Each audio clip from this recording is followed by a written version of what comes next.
Hello, and welcome back to Imperfect Marketing, the podcast that's helping you make sense of the marketing world one episode at a time. Today, we're tackling a topic that's both exciting and nerve-wracking for anyone starting their podcasting journey: naming your podcast. I would say this is the hardest thing I had to do. But naming your podcast is a big deal.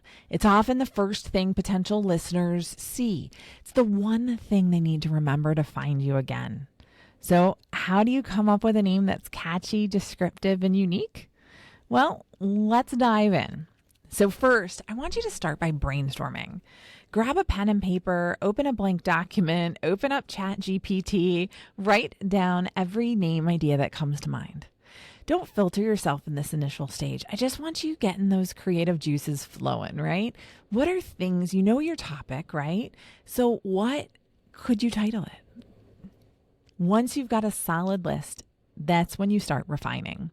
You're looking for a name that achieves three main goals. It should represent your content, it should appeal to your target audience, and it's unique within the podcasting landscape.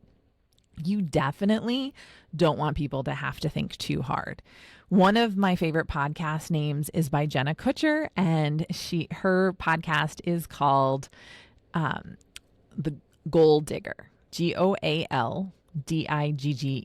So Goal Digger. So sort of like a gold digger, but goal digger. So it's cute. It's funny. It appeals to her audience. It's business related. It's really perfect for her, right? So, but you look at Amy Porterfield's podcast, Online Marketing Made Easy. Nice, super simple and easy. You know what she's going to be talking about. Online marketing, right? So think about how you can attract your audience and how it's going to resonate with them. Now, representing your content means that it needs to give them a clear idea about what it's about. If it's about travel adventures, think about a name like Couch Potato Chronicles, right? That's not really going to work. So think about something more like Wandering Wayfarer, right? So again, think about your podcast, what your topic is. You know, mine is about marketing not being a perfect science. That's why it's called Imperfect Marketing, because I want people to embrace not being perfect with their marketing. Because the quicker you get to market, usually the more sales that you can have, right? So when you're considering your audience, your podcast name should resonate with the people you want to attract. Okay? If you want to talk about advanced coding techniques, right? A name like Code Crackers Beyond the Basics might appeal more to your audience than something like the Computer Podcast, right? So I want you again to think about what is going to appeal to your audience. Finally, uniqueness. Once you've narrowed down a list to a few potential names, do a quick search. See if they're already in use. You can search on Apple Podcasts or on Spotify. You can also go ahead and search the U.S. Patent and Trademark Office to see if anybody is using that name for anything, so that way it's really unique. You want a name that's going to stand out in the podcast directories, not get lost in a sea of similar titles.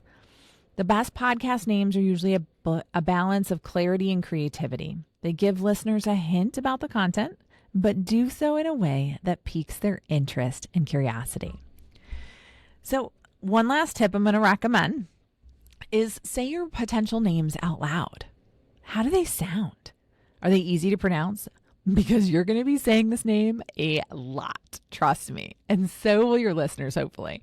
So make sure it's a name that sounds good and is easy to remember. So as I wrap up today's episode, I want you to remember this. Your podcast name is more than just a title. It's a first impression, a brand, a promise to your listeners. Take the time to choose a name that fits your podcast's personality and mission, and you'll be setting yourself up for success. Until next time, keep challenging the status quo and making your mark in the podcasting world. Thanks so much for tuning in here to Imperfect Marketing. We're going to catch you on the next episode. Thanks, and have a great rest of your day.